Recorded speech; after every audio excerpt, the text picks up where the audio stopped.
in a theory, I have a theory that most women are drug addicts. Continue. Their drug of choice is drama, in my opinion. You could say that. I think women will be attracted to 60% of men, 60% men of drama, 40% of hypergamy. What do you say? No, I would say hypergamy is always something that's running in the background. That's a subroutine, right? That's a background process that keeps going and going and going. But I will give you this. Again, I've said this before. Read my book. Read The Rational Male. And in that book, there is a chapter called Indignation. And I literally use the term drug addict, like drama. People call it drama. I call it indignation.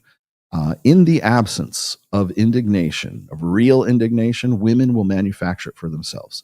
That's why they like romance novels. That's why they like cheaters. That's why they like Total Drama Island. That's why they like reality shows. That's why they'll watch Jersey Shore. Oh, by the way, I watched, what was it? Floribama. I was like, oh, Jesus Christ. So somebody hit me up from last week's show or the week before that. And they're like, oh no, man, that's like Jersey Shores, but it's a follow-up. I thought it was Floribama. And I was like, Floribama. Really? Okay. How am I supposed to be familiar with Floribama? But though that's an example of, like, women will create indignation for themselves, or they will live vicariously through their sisters or their moms or their girlfriends or whatever. That's one of the reasons why I say that's a lot of women who get married early, like women who get married between, like, say 19 and 22, they live vicariously through their single friends. Even if they're playing house and they've got babies and everything else. And that's one of the reasons why I think those marriages dissolve much more rapidly than if you get married later. I don't think that getting married later in life is all that good an idea too. I think there's sort of there's a sweet spot right around 26, 27.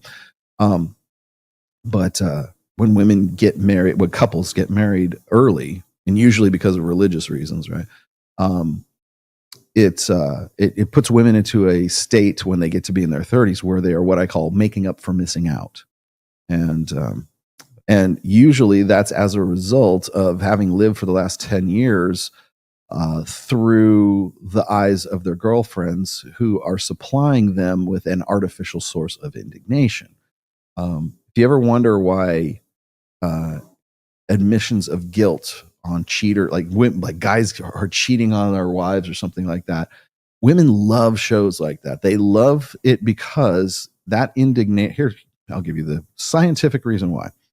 Because women will call it their feminine intuition, right? I call it their hypergamous filter, right? Or this sort of psychological subconscious sensitivity toward whether a guy is who he says he is. You want to know why The Bachelor The Bachelor has been on for 29, 30 seasons now? Like, there are like generations that have been watching this fucking show. It is the most successful formula that ABC has ever come up with. 29 seasons. 29 seasons. We're almost 30 years of this fucking since thing. 2002. Wow. Right? Yeah. Coming up. Coming up fast. And the reason? Because it provides an artificial source of indignation. He's not good enough for her. Is he really who he says he is? He's not, he shouldn't get, it should be the other guy. It should be this guy. And then women just love to talk about that shit. And because it's almost like, so when you watch a scary movie, when you watch like Alien Romulus, when you watch horror movies, why is that popular? Why is that? Well, you would think people would want to get away from that. No, they won't. They don't. They love horror movies. They love movies that scare them. Why? Because we have this sort of evolved need to experience fear, even if it's artificial, even if it's manufactured experience. I want to sit in a dark room and be frightened by something. The adrenaline. And then feel, the adrenaline. So because we want to feel that. Why is pornography so endemic? Because it's an artificial way, or it's a substitute for sexual arousal that we don't get anymore. We don't get like we would want it, or we don't get it like we did in the wild, right? When we like prior to pornography and everything else, right? When we were in a state of sort of our evolved evolution over the course of like 100,000, 200,000 years, we had things that made us scared. What? Snakes, spiders, things that would jump out at you in the dark, claustrophobia.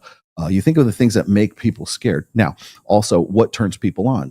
Why is it that like two lesbians going after it turns on a guy, but two guys going after it is like, because we want to experience the double reproductive opportunity with two chicks, right? But why is pornography so endemic? Because it gives us a virtual experience of unlimited access to unlimited sexuality, which we would never be able to get in our previous evolved state, right? Same thing with horror movies. We want to feel like we're afraid of something, and when you're kind of getting the virtual experience, your brain doesn't know any different, right? You just want to re-experience that. It's the same thing with indignation for women in drama or whatever else, because women don't get to experience that in their daily lives, but they have a need to, because it's part of reassuring themselves that their feminine intuition is still working. So if they have got this filter that I know when a cheater is a cheater. I know when this guy is he doesn't get the rose, she shouldn't get the rose, he should get the rose, whatever the fuck it is, right? That guy's no good for her. Why are daytime soap operas and daytime dramas, why are they still around in 2025? Because the theme provides a virtual experience of something that they need, deeply psychological, that they used to have in our evolutionary past, but we don't get now. You could also make the case that the reason why people are obese right now is because we have instant access to Taco Bell Grandes whenever. We have instant access to Super Burrito. That we have such access to food that we can go and get that now whenever we want to. So we want to experience that, and we've got it. We've pretty much solved our food problems, right? And created other ones as a result. But the same thing goes for indignation. And I said this in the essay titled Indignation. Men need to be the drug dealer. If you have a wife, you're the one that has to, and sometimes you got to rock the boat, man. Sometimes you got to say no. Sometimes you got to, if she's going and manufacturing it for herself through daytime dramas, through romance novels, through 50 Shades of Grey, through Twilight, Ozark. Yeah, Ozark was a great fucking one. But if she has to go and manufacture that for herself, then you're not her drug dealer anymore. The guy, this is just something men have to accept about female nature. They're going to want to live vicariously through someone else to experience indignation that they're not getting. If you're the drug dealer and you're the one providing her with that indignation, she's no longer looking at that. She's looking at you. She wants to feel that. You want to know why? You want to know more accidental pregnancies happen after a breakup? Like when you come back and you have makeup sex, you have to be careful because you're going to fucking knock her up, man. Lock in. Yes. Or almost broken up. We almost broke up. But you want to know where the accidental pregnancy happens?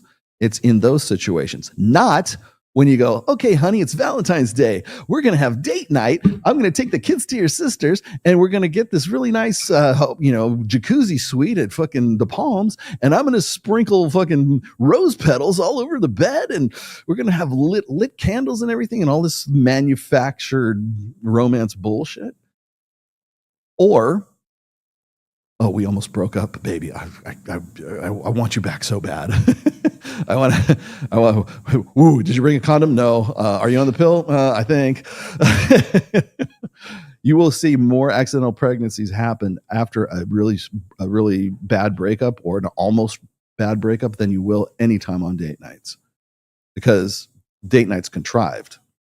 Breakups are not contrived, and it's a near miss, and that because a breakup provides more real indignation than a contrived date night ever will.